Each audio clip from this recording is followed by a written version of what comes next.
Because Because if Dara O'Briain says there's not enough bangers, Yeah. that's a classic album right there. yeah, I was like, oh, I bet it's great. BBC Sounds. Lemonade came out, and I was aware of it before I even heard it because everybody was talking about it. But it wasn't just like the normal Beyonce fans; it was like proper music snobs and whatever going, "No, this is really good." Yeah.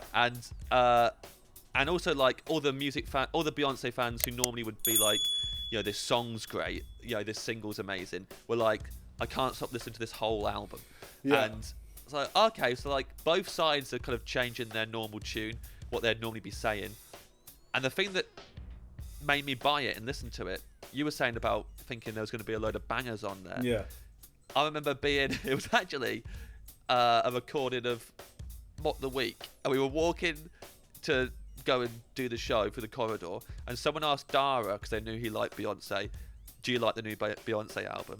And he said, nah, there's not enough bangers on it for me. And I thought, I'm buying it.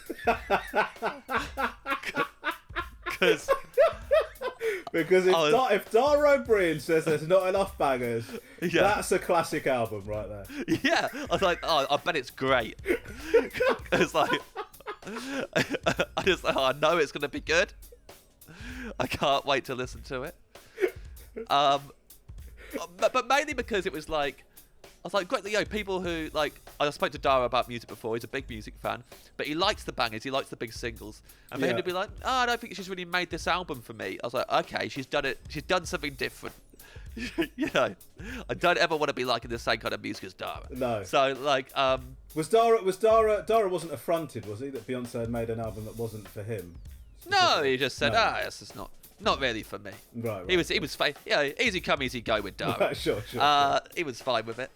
But I remember buying it and just like, yeah, being really amazed that this is like probably the biggest recording artist in the world right now. Yeah. And she had made this album which, on so many levels, not only was it like you say, musically, it's way more complex, but also really personal in a way that no one was really doing at that point. I mean, you must have been aware of that story. Yes. Well, when the album dropped, everybody...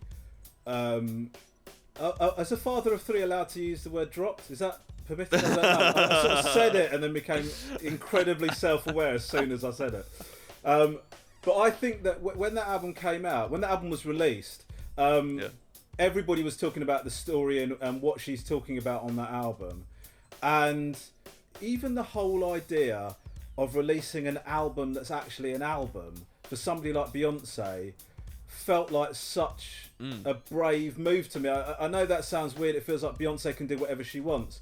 But, you know, you talk about, for example, Dara is exactly the type of consumer that I'd be worried about if I was Beyonce, where if I don't put out an album that's just like bang, bang, bang and immediate, especially in the way that we consume music, we're consuming music in 2016 and still continue to, that sort of disposable, hit this tune hits, move on to the next one, particularly in urban music. I think that for her to release an album that is a cohesive album and actually requires you to listen to it a fair bit to fully get what it has to offer. Do you know what I mean? It rewards repeated listens, that album.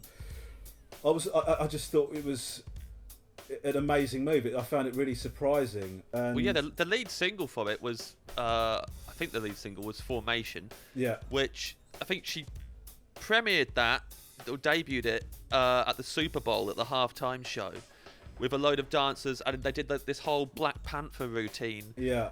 In the middle of the Super Bowl. I know. Doing this song which doesn't have like, it's not like all the single ladies with hooks like that or anything. Yeah. It's like, it's quite like intense, repetitive kind of rhythmical beat to it and it doesn't like ever go, now we're gonna like really ramp up the volume and hit you with loads of emotional simps and you're gonna be able to dance to it. It was like, this is really full on, and she's like going, yeah, I'm doing the Super Bowl halftime, but I'm using it as a way of announcing that I'm not really gonna play the same game as everyone else anymore and play into the hands of the mainstream as much, even though I'm doing one of the biggest shows you can do as a musician. Yeah. It was incredible. It is such a... It's like a punk move, really. Do you know what? Yeah. You know, to do that on the biggest stage possible. And I think that that record, and actually, you know, as well, that Super Bowl performance, it really did change my perception of her, and I think it changed a lot of people's perception of her.